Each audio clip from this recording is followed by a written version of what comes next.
Hello, hello. Welcome to CH Pleasure Brews. Tonight I'm joined by my friends, Mormonator, aka Josh, and our Jite loving friend down below me here, Ashani. Ashani fortunately had to step away for a moment, so it is me and Josh handling this one. He's back! Yes. Oh, see, I said Jite 3 times and you showed up. I just Beetlejuiced you. Okay. All right. That's awesome. That's very, very awesome. So what are we talking about tonight, guys? So the question that we're going to answer tonight from the Ask a Spike Q&A forum is, how do I become a better brewer? Ooh. I think this is a heavy one. That's a good one. Would you guys like me to start out? I want Josh to start out because Josh brewed a great deck. He brews lots of great decks. Yes. Am I getting memed on? Which deck No. are you talking about? No, we're not. You brew good decks. Thank you. I appreciate that. I just brew garbage and I trick people into thinking it's good. Do me a favor. Roll up your sleeves real quick. I want to see your forearms, please. My skinny forearms? Up the front. Yeah. See, I noticed a very distinct lack of Ratos tattoos, so we're good. Okay. You're a good brewer. Okay. I haven't tricked anybody. Yeah. Okay, so when it comes to brewing, if you want to you're getting started fresh on the brewing, I really like collaborative brew projects. I like it when people work together to create brews, or at least kind of go to whatever respective community their brew is going to fall into and get pointers from them. And I feel like that is a big bolster to any brewing attempt, especially in the beginning. You want to go to these communities, you want to talk to people who already have those skills and kind of poke their brains a little bit and pick up their advice. And you'll start to see for yourself, and over time you'll start to learn kind of the thought patterns that they have when they're approaching some of their card choices, and you can begin to apply that to your builds. So sometimes brews aren't always like a one-man army or a one-man show. Sometimes it is so much better to work with a couple of people. You can even ask and say, hey, I want to work on this particular brew. Is there someone who wants to join me for that? I've often found that it's better to brew.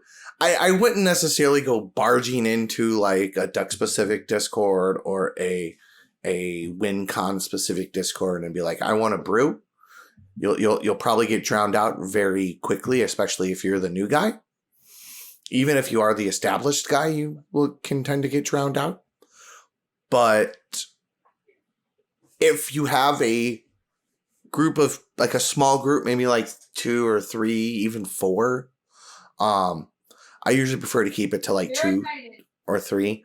But if you have a group of people who are at least as experienced, if not more experienced, I prefer personally people that I respect their brewing skills and I know that they're talented and can give you objective like feedback. Objective feedback that's not only is it objective, but it's also not too rigid at the same time. Like they need to be flexible enough to see the vision, but they also need to be objective enough to know and express when it's not. And then after you've gotten to that stage, then you go find yourself your people who are more they're objective and they will kind of act as a peer review. But again, I don't pick strangers. I tend to pick people who I know and while they're objective and will act as a peer review, will also tend to be helpful and make suggestions as well. What about you, Sean? I agree 100%. I think brewing and brews are the best way. Collaborative brews are the best way to go. Like, don't believe you just have the answer to any new cards by selecting the whatever cards go with this salt or whatever it is. More brains together, you get a better idea. You get spicier decks and more consistent decks. And especially find group of people who bicker about card choices. You probably will take longer to brew, but debating over card choices, like maybe not lands. Like me and Tim can get in some very hardcore debate over card choices. And they're very small, minute card choices. Like in a green deck, Josh, would you play Heritage Druid, Beast Whisperer, and Primordial Sage? By the way, do you know what Primordial Sage does? Um, I actually, Mormonator Sage is the 6-drop, right? It's Yes. whenever you cast a creature spell, draw a card. Oh, that's a great man right here. Great man, ladies and gentlemen. Great. The only reason I know about this is because of my Galta food chain deck. And it Yes. is an outlet. So, Tim believes in green, that green doesn't draw cards. And I believe that green is the strongest draw engine in Magic, other than blue. Blue cantrips, but green draws cards. It does draw cards. I would put cards like Primordial Sage, Soul of the Harvest, Beast Whisper, and all those effects. And Tim will call that deck mid-power. I believe the correct term is some mid-power Timmy shit. Yes, mid-power Timmy shit. That is what he would call it. And I think if you carry these cards, because it's green does one thing. It ramps. For the record, I added Beast Caller to Morrowind, by the way. At your suggestion, no less. After a 2-hour debate. Well, This is how. But we brew good decks, and that's the thing. You just need some resistance. But brewing in groups, I believe, is the best way to enjoy brewing. Like, if you're brewing by yourself, you'll never get the full... I don't believe you'll ever get the full potential of what your deck could be. Yeah.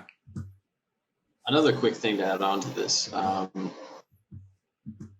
Again, like brewing, I think brewing as a group is good. Asking questions is also really good because no matter what you are brewing, most likely I'm not going to say that every single deck has already been brewed that can be brewed, but colors, decks of the same archetype or same color combination have been brewed, and those decks most likely have a lot of the staples, maybe even up to, if not more than 80% of your deck will be from another list. So feel free to ask a lot of questions about card choices and why people are playing certain things. And the reason I bring this up, I just had, just a couple of weeks ago, and actually it's still going, I had the most refreshing brewing experience with someone. Someone came to me on the MTG Marketplace Discord asking about Dina. And they want to play Dina, and they want to play the Exquisite Blood combo, but they don't want to play a Hulk pile.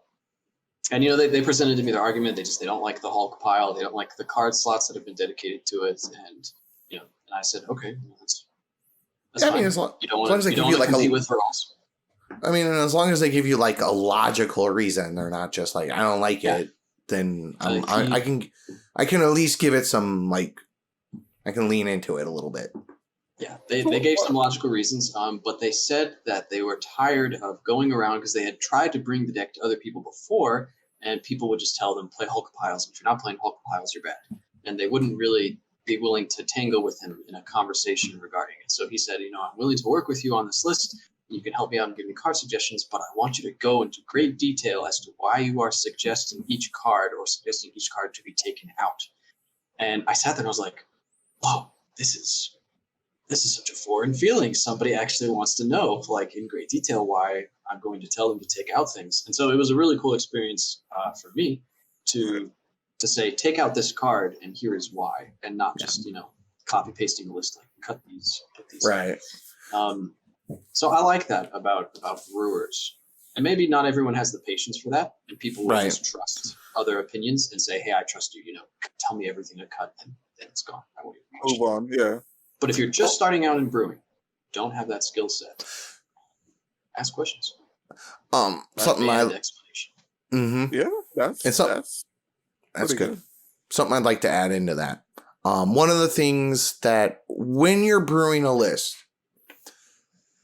before you go to anybody, okay, with your idea, make a basic shell, and do not. One of the biggest issues that I always see with people who are requesting help brewing is they want to brew a CDH deck, but then they leave out like very obvious cards that they should be playing. And I'm not just saying like because like why are you not on Soul Ring? Why are you not on Mox Diamond? Why are you not on Mana Crypt? Why are you not on, if you're in green, why are you not on Birds of Paradise? Like those types of like obvious omits. And in this instance, I'm not necessarily speaking about budget, because those types of conversations can be, I don't own them, I don't have access to them, and those types of things. And those are valid reasons for a different type of brew. In this instance, I'm purely talking about fully optimized, no budgetless. Because what'll happen a lot of times is you'll go to somebody who is an established brewer or a position somebody who's known, and you'll come to them with this list, and it'll have your idea in it, which is great. But then you'll also be missing, like, you'll be playing Adnos, but you won't have like a dark ritual, or you won't have any kind of ramp to get to it in a reasonable amount of time outside of your 5 lands, or maybe you're extremely short on ramp. And those types of things. Like if you're playing Kroxa, not having what's a very obvious card that should be in Kroxa, like not all the time, but like almost all the time, like a mainstream one. That extortionist. Dockside, right? Playing a deck with red without Dockside. There are reasons to not play Dockside, just like there's reasons. Like I have seen somebody gave me a list, and they were not playing Carpet of Flowers, and I was like, well, why aren't you playing Carpet of Flowers? And they're like, literally nobody in my meta plays blue. Like nobody owns a blue deck at all. So Carpet is 100% just a dead slot. And I'm like, sweet, I like your Wild Growth. Good for me. You know what I mean?